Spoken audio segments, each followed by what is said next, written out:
قربانی، اس کے پیچھے اللہ پاک کی حکمت کیا، اگر اس بارے میں بھی کچھ مدنی پھول میں ارشاد؟ بنیادی طور پہ یہ ہے کہ ہمارے ہاں جو لفظ قربانی ہے وہ عام طور پہ جانور کی قربانی کے حوالے سے معروف ہے، اور اس کے ساتھ اگر ہم زیادہ نسبت کو جوڑتے ہیں تو جو حضرت اسماعیل علیہ السلام کی قربانی ہے کہ ایک انسان کی قربانی، تو یہ اس کے ساتھ جوڑ دی جاتی ہے۔ ورنہ اگر اس کو تھوڑا سا اس کو بیک گراؤنڈ کے اعتبار سے دیکھیں تو قربانی جو ہے وہ جیسے جانور کی ہے، اسی طرح انسان کی ہے اس کے اعتبار سے، اسی طرح مال کی ہے اس کے اعتبار سے، اسی طرح جذبات و خواہشات کی ہے اس کے اعتبار سے۔ واہ واہ واہ۔ تو یوں جو قربانی کا دائرہ ہے وہ بہت وسیع ہو جاتا ہے، اور اس کے پیچھے ہمارے دین کی بنیاد ہے وہ کیا ہے؟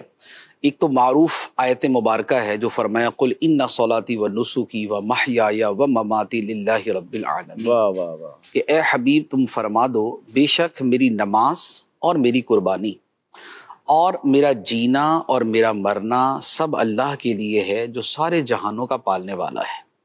تو یہ آیت مبارکہ جو ہے یہ اس مفہوم میں ہے کہ بندہ مومن کی ساری زندگی ہی قربان ہے اللہ تعالیٰ کے احکام کے لیے اور اس کی رضا کے لیے۔ سبحان اللہ، سبحان تو اب جب زندگی اپنے جملہ لوازمات و مناسبات کے ساتھ قربان ہے تو اب اس سے پیچھے کوئی چیز باقی نہیں رہتی۔ دوسری بات ایک اور آیت مبارکہ ہے اور وہ بڑی خوبصورت ہے، اس میں اسی مفہوم کو کچھ زیادہ واضح کیا گیا ہے۔ وہ یہ ہے کہ قرآن پاک میں ہے اللہ تعالیٰ ارشاد فرماتا ہے ان اللہ اشترى من المؤمنین انفسهم واموالهم بان لهم الجنہ، واہ، بے شک اللہ نے مومنوں سے ان کی جانیں اور ان کے مال خرید لیے اس بدلے میں کہ ان کے لیے جنت ہے۔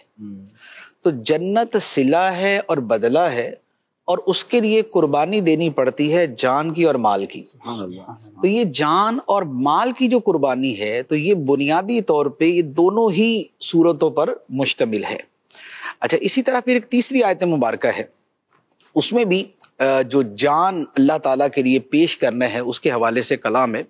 فرمایا وَمِنَ النَّاسِ مَن يَشْرِي نَفْسَهُ ابْتِغَاءَ مَرْضَاتِ اللَّهِ، کہ لوگوں میں سے کوئی وہ ہے جو اللہ کی خوشنودی کی طلب میں، اللہ کی خوشنودی کی تلاش میں اپنی جان کو بیچ دیتا ہے۔ یہ ان صحابہ کرام کے بارے میں تھی کہ جنہوں نے اپنے مال، اپنی جانیں اللہ کے لیے قربان کی، واہ، اور یہ کیوں تھا؟ ابتغاء مرضات اللہ، اللہ کی خوشنودی کی تلاش کے لیے۔